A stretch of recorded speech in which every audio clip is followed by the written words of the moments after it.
Nga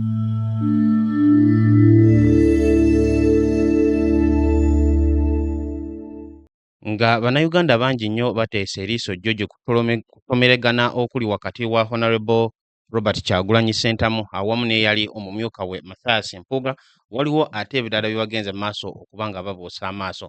Omukulu Leader of Opposition aliko ssaawa zino Joel Ssenyonyi y'omu ku abo abagenze mu maaso okwanikula mu lujjudde ate mu ngeri erabika okuba nga yeekakasa ki kyayogera biki Mathias Mpuuga by'abanga avaayo okuddamu. Njagala kutegeeza nti omukulu ono Joel Ssenyonyi yagenda maaso okudda mu bigere bya Mathias Mpuuga nga Leader of Opposition ow'ekibiina kino ekya National Unity Platform, era nga kino kyalangirirwa mu Desemba w'omwaka gwa 2023 era mu January w'omwaka gwa 2024 mu butongole Joel Ssenyonyi n'abeera nga alangiriddwa. Mu kusooka baasooka ne beesuubiza nti bagenda kuba bakolaganira wamu, era Mathias Mpuuga n'ategeeza nti obuyambi bonna agenda kuba asobola okubuwaayo, wabula twatandika okuwulira eŋŋambo nti ate Mathias Mpuuga kennyini yali mu kusabotaaginga okugezaako okwonoonera Joel Ssenyonyi ensonga. Kakati bino byonna tubigenzeemu olw'ensonga nti gye buvuddeko omukulu Joel Ssenyonyi Leader of Opposition yavuddeyo okwanikula Mathias Mpuuga era ng'alaga nti tewaliiwo kintu kyonna bannakibiina kya National Unity Platform kye batya oluvannyuma lw'okuba nga ku lunaku olwokusatu Honorable Mathias Mpuuga yavaayo n'atiisatiisa mu lutuula lwa bannamawulire bwe yatuuza wali eri ku Paalamenti y'eggwanga erya Uganda nga bw'agenda okutwala Robert Kyagulanyi Ssentamu awamu ne Allan Ssewanyana mu kkooti olw'okumudifeeminga okwonoona erinnya lye oba okumwogerako kalebule. Kakati ngenda kuba nsooka nkuzzeeyo emabega. Ku lunaku olwokubiri abakulembeze mu kibiina ekya National Unity Platform nga bakulemberwamu Robert Kyagulanyi Ssentamu baasobola okufuna omukisa okukola olutuula lwa bannamawulire wali eri ku kitebe kyabwe e Makerere Kavule oluvannyuma lw'okuba nga poliisi n'amagye mu biseera ebiyiseeko emabega byabadde ebalemesa, wabula muneeno Kyagulanyi yagenda mu maaso okulumiriza Mathias Mpuuga ensonga bbiri ey'okuba nga ali mu kwekobaana ne General Muhoozi Kainerugaba era ne gavumenti ya General Museveni okuwamba okubuzaawo awamu n'okutulugunya ba bodyguard omuli Eddie Mutwe munywanyi we era bodyguard we nga kw'otadde n'abo ab'ekibiina ekya National Unity Platform. Mujja kujjukira nti nno emyezi ng'ebiri emabega Kiraawo Kivumbi, Wakabi Smart awamu ne Gaddafi Mugumya ba bodyguard b'ekibiina kya NUP baabuzibwawo ku misango mbu babba bannamawulire. Kakati Robert Kyagulanyi Ssentamu yagenze maaso okulumiriza nti Mathias Mpuuga yapangapanga bannamawulire abo babeere nga bateekayo emisango era okkakkana nga ba bodyguard be babuziddwawo,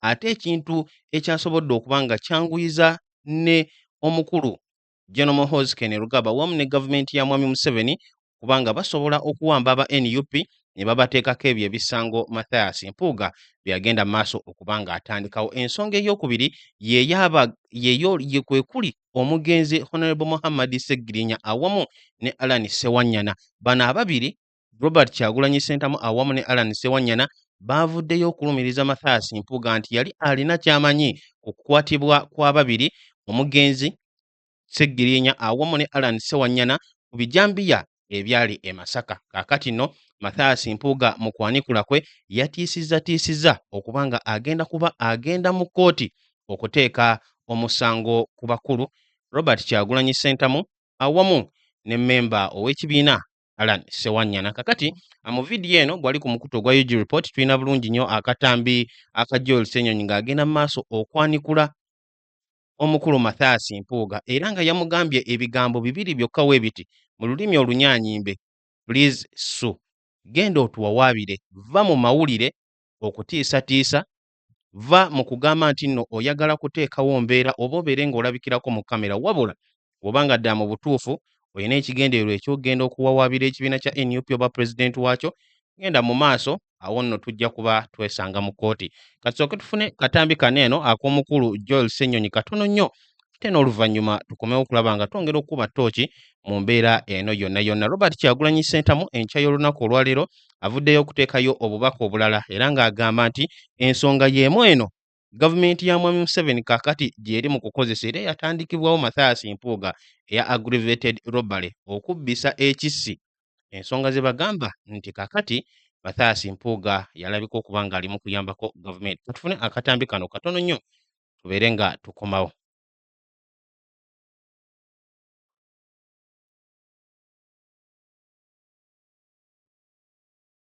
When you get unmasked, people get to see through you. It's a very challenging place to be in, yeah? It's a very challenging place to be in. Many times you're not too sure who is seeing you and so on. You look guilty most of the time and all of that.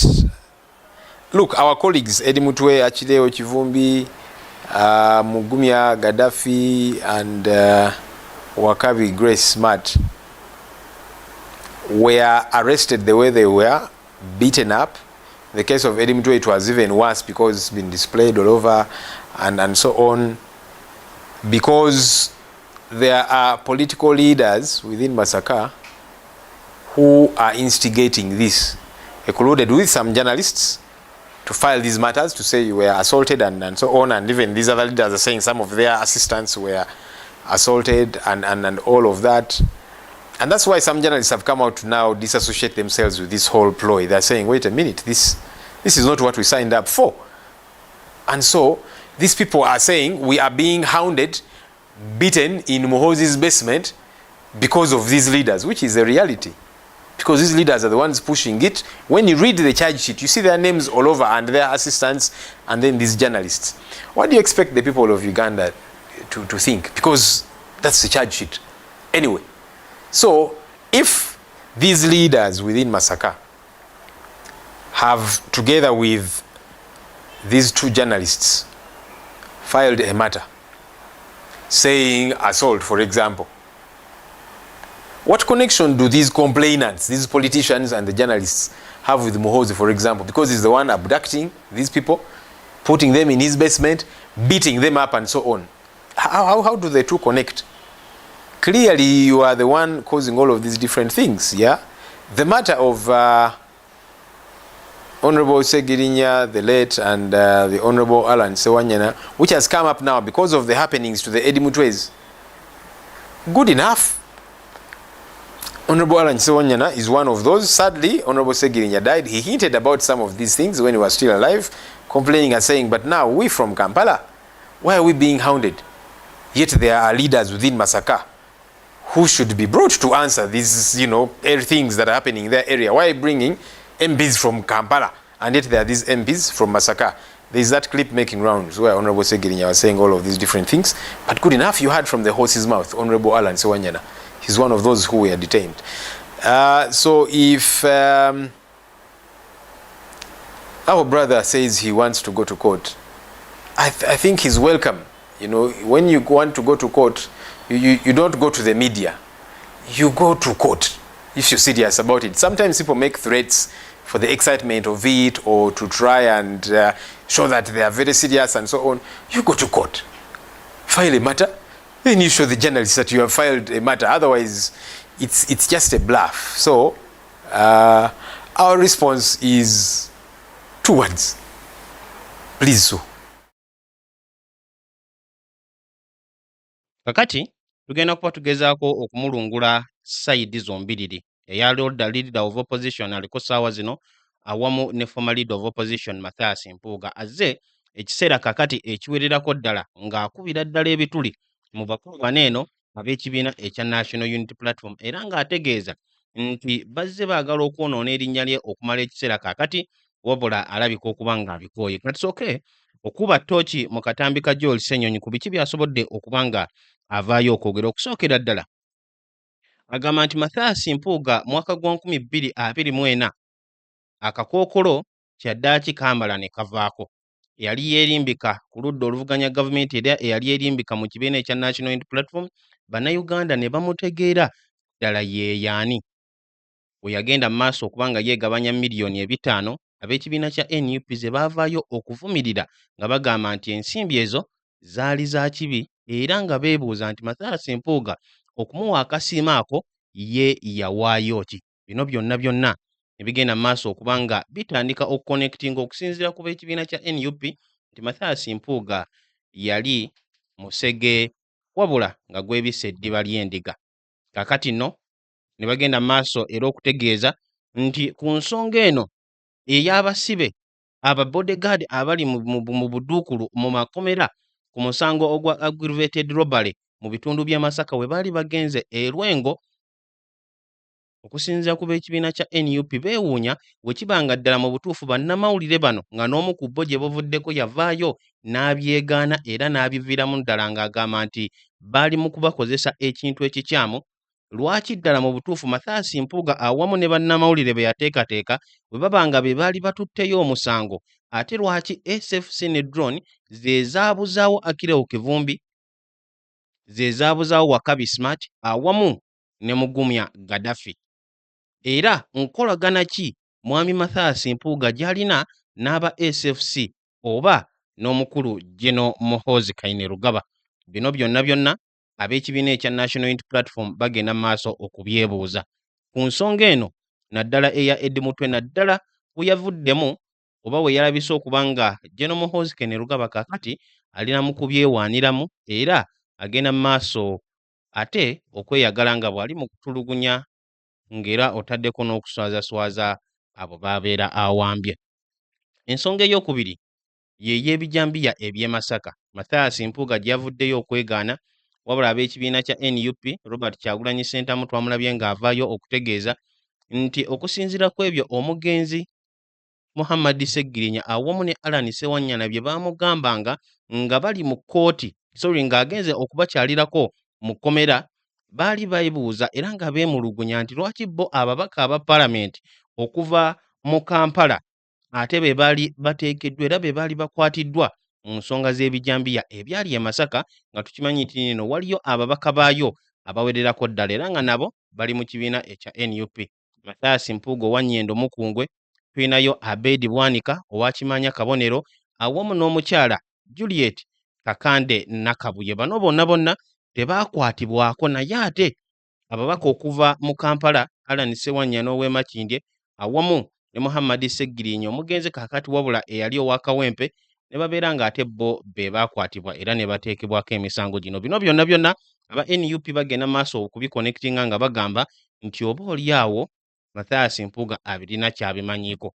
Wabula ku lunaku olwokusatu Honorable Mathias Mpuuga yazzaayo omuliro ng'agamba nti akooye Robert Kyagulanyi Ssentamu awamu n'aba NUP okumufuula akagoma ke bagendanga okkubangako buli bwe banaabanga baagalidde, era nga yeebuuza nti okuva ebbanga lino lyonna bwe baategeera nti yali emabega w'okusibya omugenzi Sseggirinya awamu ne Allan Ssewanyana, lwaki tebaavaayo ne boogera nga Sseggirinya akyalina mulamu, wabula ne balinda okuba nga ali mu ttaka ng'afudde, kati ne balyoka bavaayo okuleeta ebintu ebyefaananyirizaako bwe biti.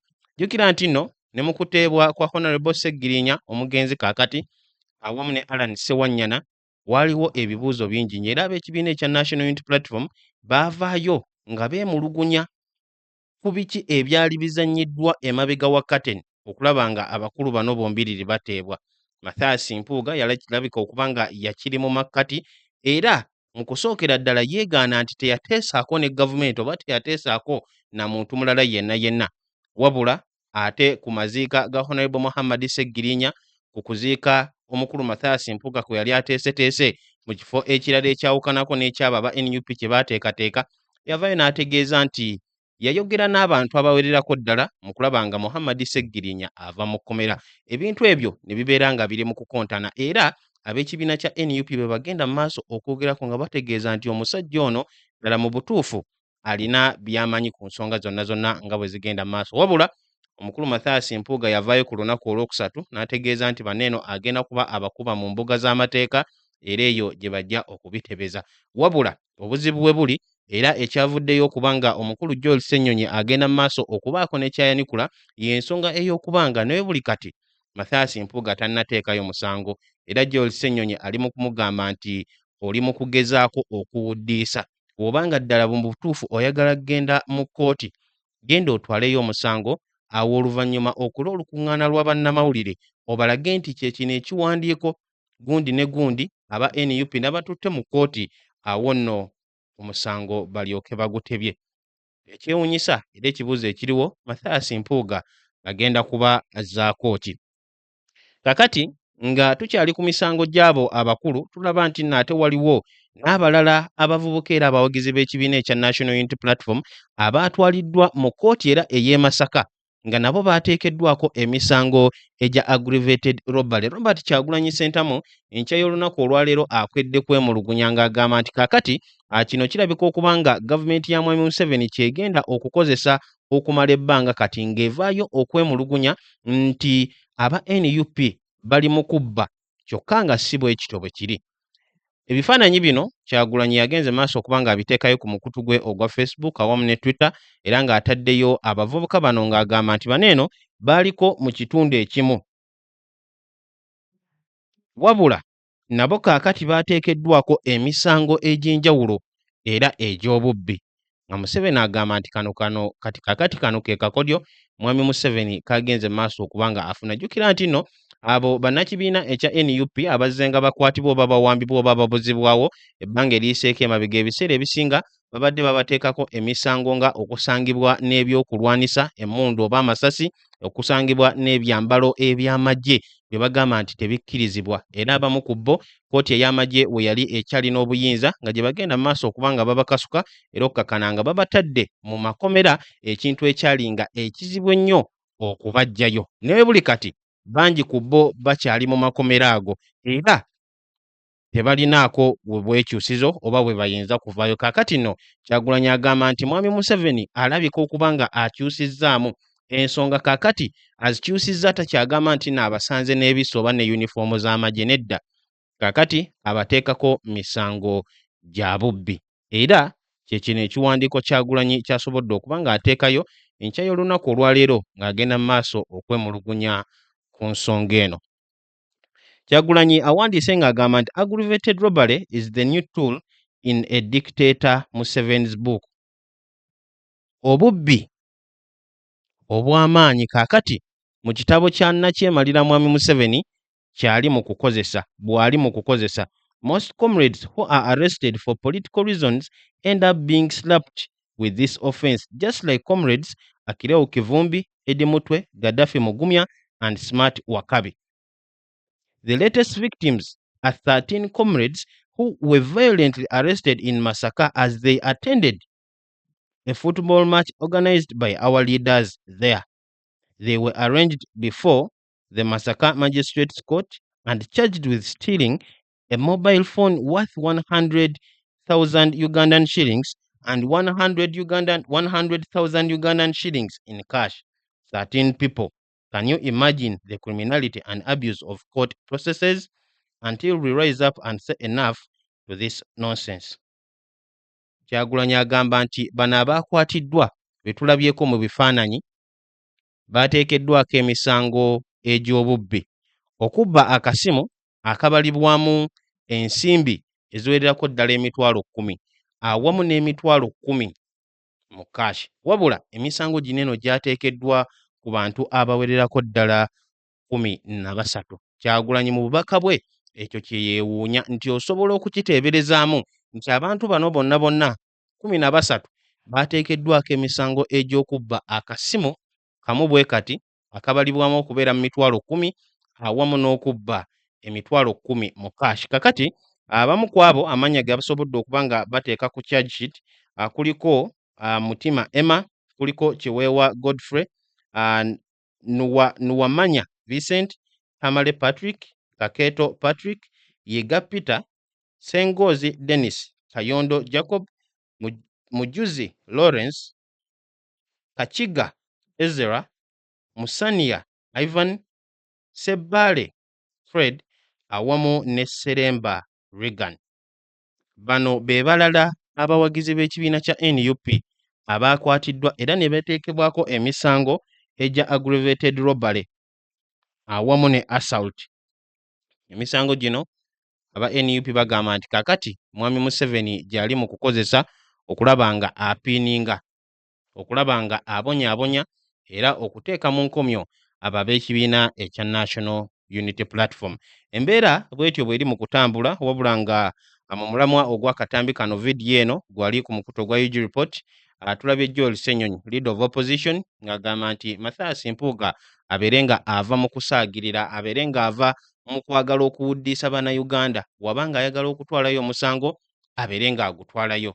ensonga eno ate nayo ebeere ng'eva mu ddiiro. Kiki ekiyinza okuva mu kkooti?